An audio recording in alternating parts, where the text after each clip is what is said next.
Witam na działce. Dziś film dotyczący podstawowych błędów przy uprawie lawendy, które można powiedzieć przetestowałem na własnej skórze, ponieważ początki mojej przygody z lawendą nie były takie jak na załączonym obrazku. To, co tutaj widzicie, to moja druga rabata z lawendy. Pierwszej w sumie już nie ma, bo jest tam już inna rabata z azalii, ale po kolei, bo właśnie na przykładzie własnych doświadczeń chciałbym powiedzieć Wam o błędach w uprawie lawendy. Pierwszym i zasadniczym błędem przy uprawie lawendy jest wybór złego miejsca na posadzenie lawendy. Jest to naprawdę kluczowe dla lawendy. Lawenda preferuje stanowiska słoneczne i najlepiej osłonięte od wiatru.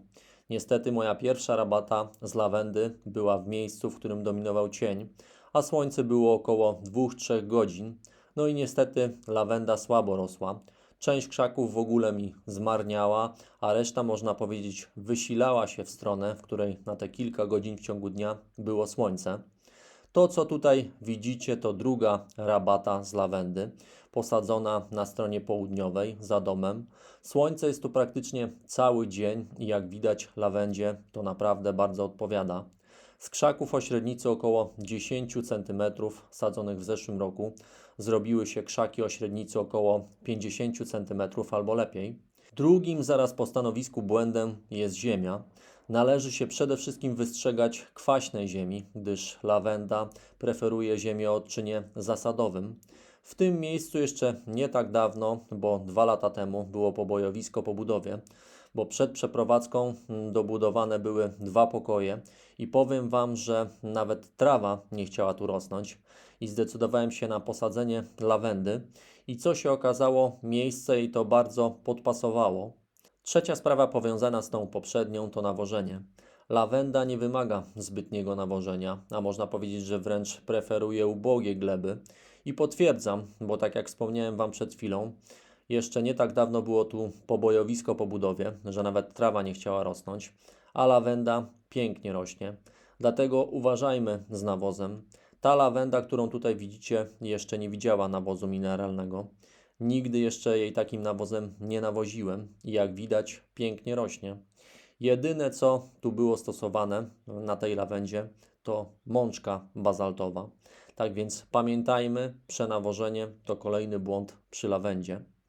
Kolejna sprawa to podlewanie. Ja mogę powiedzieć, że tej lawendy w ogóle nie podlewam. Mimo że znajduje się w miejscu południowym, słonecznym, to jedyne podlewanie, jakie tutaj jest, to te pochodzące z deszczu. Lawenda po prostu dobrze znosi suszę i nie lubi zbytniej wilgoci. Ostatnim błędem jest brak cięcia na lawendzie. Niektórzy zapominają o tym, a coroczne przycinanie lawendy spowoduje, że lawenda będzie nam obficie kwitła i zachowa nam odpowiedni kształt. Można powiedzieć, że cięcie lawendy to wręcz zabieg obowiązkowy. Bez tego krzewy lawendy szybko tracą atrakcyjny wygląd, ogołacając się w środku i płożąc się nam na ziemi. Jak często ciąć lawendę? Generalnie są 2 cięcia lawendy. Pierwsze jesienne lub wiosenne zamiennie i drugie cięcie letnie.